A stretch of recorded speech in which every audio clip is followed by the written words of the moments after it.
What is up, everyone? Welcome back to the channel. This is Astronaut, and this is a really exciting day. Hopefully you guys got a chance to catch the reveal, the gameplay reveal, the community event. I'm sure everyone got a chance to. That's probably the reason why you clicked on this video. Maybe you're clicking on this video because you didn't catch it and you want to get caught up on everything. Either way, this is the video to be at, the one to watch.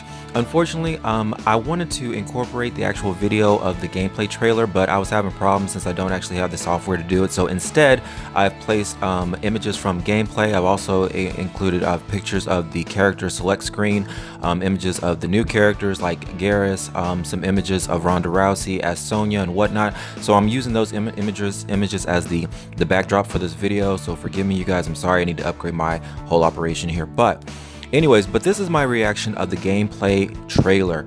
I was really shocked to see that Mortal Kombat 11 actually resembles Injustice 2 on a lot of different levels, and some good, some bad.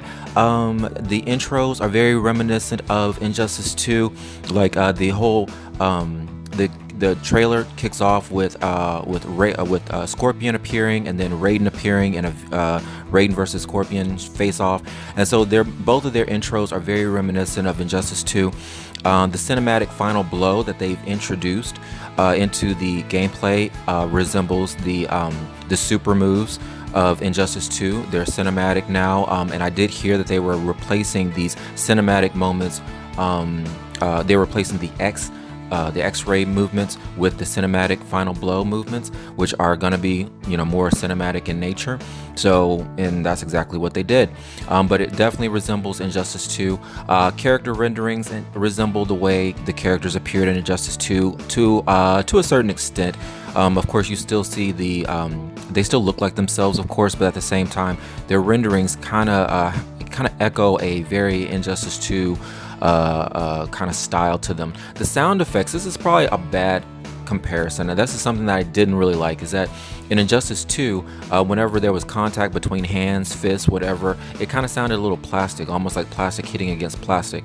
That's why I love the most about Mortal Kombat X so much, is that whenever you heard a slap, it sounded like a slap. Whenever a punch was given, a punch sounded like skin on skin, or whenever there was a scrape or a cut or whatever, it sounded like the interaction of skin on skin, or a person on, going against another human being.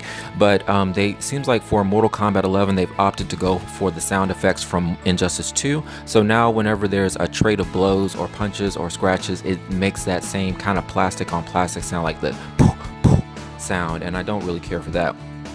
Garrus is one of the new characters that's being introduced, and to me, in my opinion, Garrus does remind me of Cyborg from Injustice 2.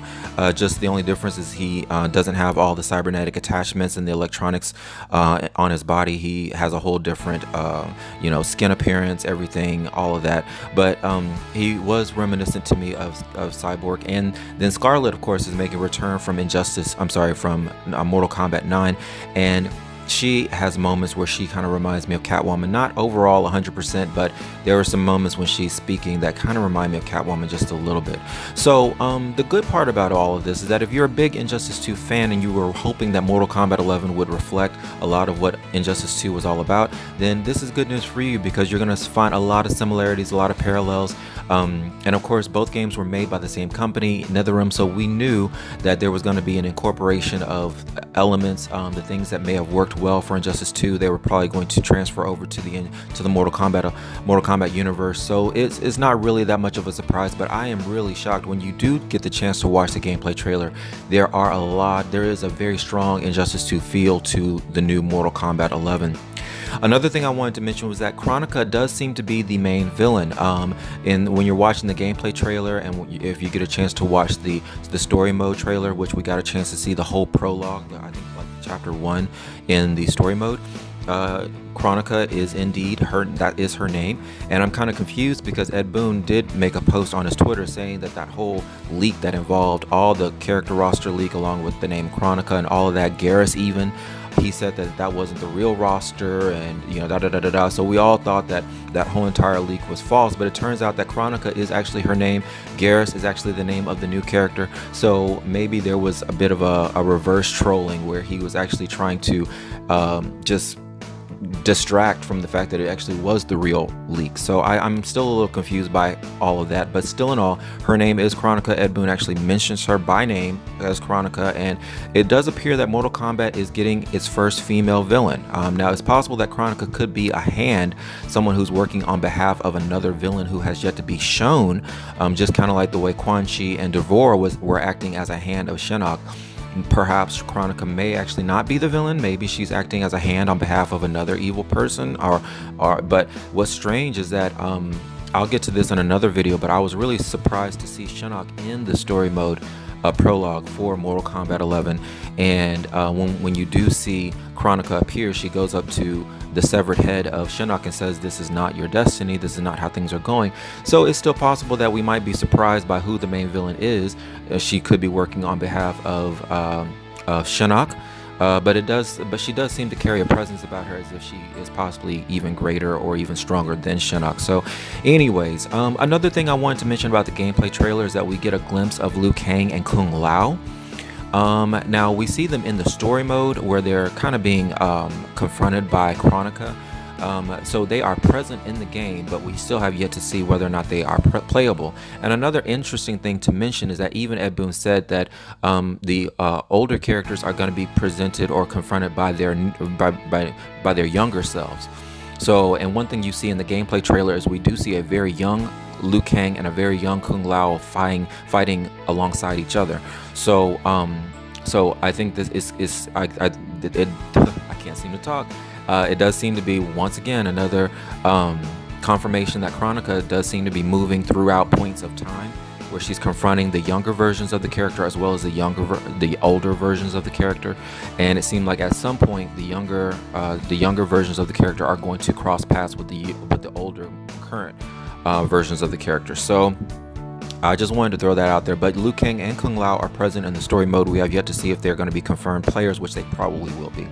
Sonya Blade, we found out that she's actually going to be, she is voiced, it is confirmed, she's voiced by Ronda Rousey. And one thing you'll notice in the gameplay trailer is that they actually took the time to design Sonya Blade to appear like Ronda Rousey. Like Sonya Blade literally has like the shape of Ronda Rousey's face. Her features aren't just identical to Ronda Rousey's, like her eyes and whatnot, but the shape of her face and just, you know, her overall appearance does carry like a Ronda Rousey look. So I'm very sure that Ronda Rousey is receiving a very nice paycheck for all of this, because not only is she voicing the character, but they also gave Sonya a very Ronda Rousey-esque look. They designed her after Ronda Rousey to an extent. So one thing that you'll notice about the gameplay trailer is that we do see Sub-Zero in points in the gameplay trailer, but in the overall reveal there's really not a lot of information shared about Sub-Zero. He was kind of like a bit of an absent character, even though he was revealed to be in this limited 7-character roster.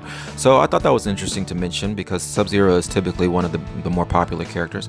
Another thing I've noticed about this game is that they've added a lot of blood to the game. You'll see that in the gameplay trailer. Every single move, every single hit or punch just allows the characters to lose like gallons of blood. And so it's really fascinating. They're using blood to just almost like decorate this game. And you can see in the gameplay trailer, you see it just all over the place. It's really interesting. So it's pretty much like, just if any character even gets a paper cut in this game, there is just like a gallon of blood that just gets poured out. And it reminds me of Quentin Tarantino in the same way that he artistically used blood in the Kill Bill movies to kind of almost decorate the film. There was just a lot of blood that was just if you've seen the Kill Bill movie, you'll know that just blood was just splattered all over the place, but it was done in an artistic way so as to kind of enhance the aesthetic quality of the film. So at times, like, seeing the blood pouring out is actually really interesting and almost beautiful in a way, but still in all, it was just a very gory, very graphic type movie. So it does seem like NetherRealm is using blood in the same way. Like, it's just like tons of blood is just coming out at every. And this is something I also noticed in the trailer, the initial trailer, in the fight between Raiden and Scorpion. There was just so much blood. There were several times, I've said this before, I thought Raiden was dead before he was actually dead, just because there was so much loss of blood. But anywho, that I just figured I'd mention that. And another thing, they did show this. I'll get into this more in another video.